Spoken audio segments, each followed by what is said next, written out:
Dear students, triangle chapter में एक बहुत इम्पोर्टेंट क्वेश्चन है जो बार बार आता रहता है, तो इसको हम लोग आज सॉल्व करेंगे।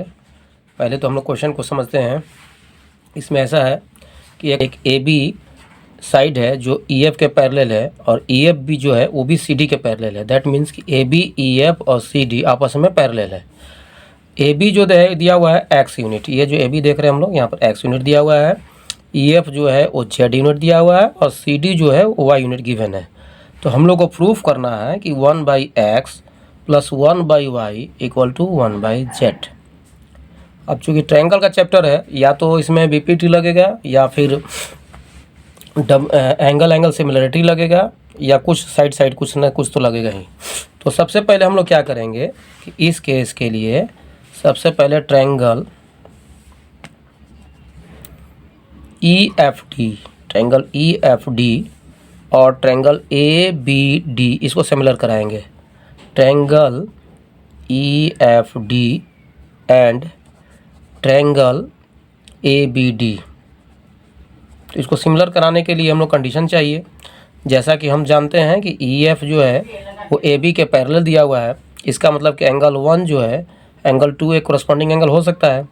तो इस प्रकार से हम बोल सकते हैं कि angle 1 equal to angle 2 corresponding angle. ठीक इसी प्रकार से हम लोग बोल सकते हैं एंगल 3 इक्वल टू एंगल 4, क्योंकि ई एफ जो है वो ए बी के पैरेलल है। तो इस प्रकार से हम लोग बोल सकते हैं कि एंगल 3 इक्वल टू एंगल 4, ये भी कोरस्पॉन्डिंग एंगल प्रॉपर्टी से ही है, पॉसिबल है। अब हम लोग नेक्स्ट में जब चलेंगे तो हम लोग बोल सकते हैं कि triangle E F D similar to triangle A B D. E F D और ए बी डी सिमिलर हुआ, कैसे हुआ? By A similarity. तो ऐसे होने के बाद हम लोग का जो कंडीशन बनेगा वो कुछ इस प्रकार का होगा। एफ डी जो होगा वो छोटा जो ट्रायंगल जो है ई एफ डी में है और ए बी डी में, यही जो इस साइड को हम लोग देखेंगे तो ये हो जाएगा बी डी, और जब उधर से बात करेंगे तो हो जाएगा ई एफ और ये हो जाएगा ए बी। ई एफ जो हो जाएगा वो छोटा ट्रायंगल का होगा और बड़ा ट्रायंगल का हो जाएगा A B. But E F हम अगर फिगर में देख पा रहे हैं तो ये जेड है और ए बी जो देख रहे हैं वो एक्स है। तो हम लोग बोल सकते हैं कि ये जेड बाई एक्स हो गया। इसको इक्वेशन 1 मान लेंगे हम लोग। और ये कैसे हुआ? तो बाई साइड या सी पी एस टी भी बोल सकते हैं, सी पी एस टी से हम लोग का ऐसा हो गया। अब हम लोग ठीक इसी प्रकार से triangle B E F and triangle B D C, मतलब ये बड़ा वाला जो ट्रायंगल है ये दोनों को सिमिलर कराएंगे। ट्रायंगल बी डी सी, तो इस केस में हम लोग को जब सिमिलर कराना होगा तो हम लोग देख पा रहे हैं कि एंगल 5 जो है वो एंगल 8 के बराबर है और उसी प्रकार से एंगल 6 जो है वो एंगल 7 के बराबर हो जाएगा। जो 5 है वो 8 के बराबर और एंगल 6 जो है 7 के बराबर होगा, क्योंकि ई एफ जो है वो सी डी के पैरेलल है।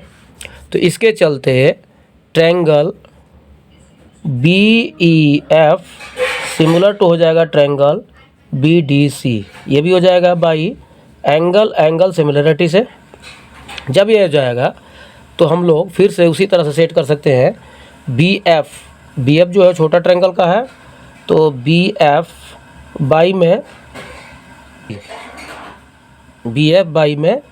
बी डी, ये इक्वल टू हो जाएगा ई एफ डिवाइडेड बाई, क्योंकि साइड से जब ये दोनों सिमिलर हो गया तो साइड भी प्रोपोर्शनल होता है, तो इस तरह से हो जाएगा।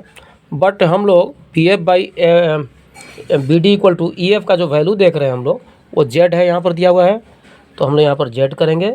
और सी डी का जो वैल्यू दिया हुआ है वो वाई दिया हुआ है, तो वाई करेंगे। इसको हम लोग इक्वेशन 2 मान लेंगे।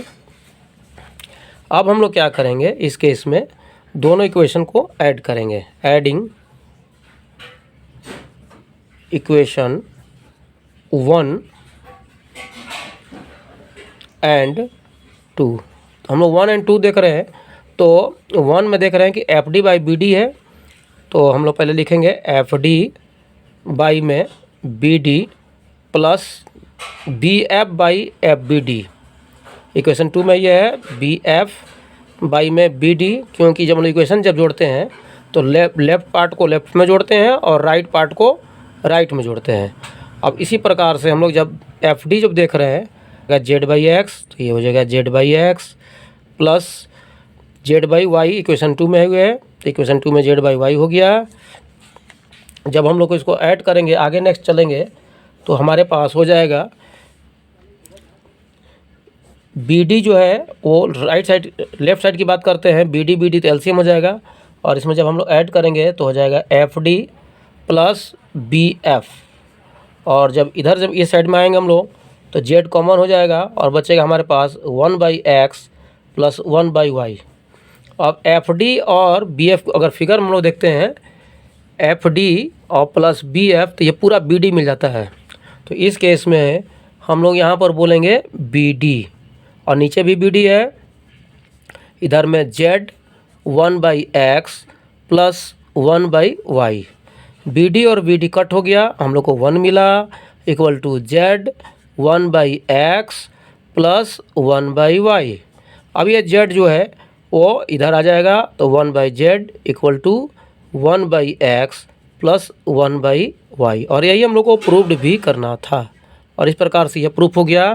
तो इस प्रकार से हम लोगों ने इस क्वेश्चन को देख लिया, जिसमें ए बी जो एक्स दिया हुआ है, ई एफ जेड दिया हुआ है, सी डी वाई दिया हुआ है, और ए बी जो है ई एफ के पैरेलल है, ई एफ सी डी का पैरेलल है, दैट मीन्स तीनों आपस में पैरेलल है। तो हम लोग जो प्रूव करना था 1 by X plus 1 by Y equal to 1 by Z, और ये हमारा प्रूफ हो गया। तो इस तरह से इस क्वेश्चन को हम लोग देखा। इस क्वेश्चन को सभी लोगों को प्रैक्टिस कर लेना चाहिए, ताकि एग्जाम में आएगा तो उसको अच्छा से बना सकें।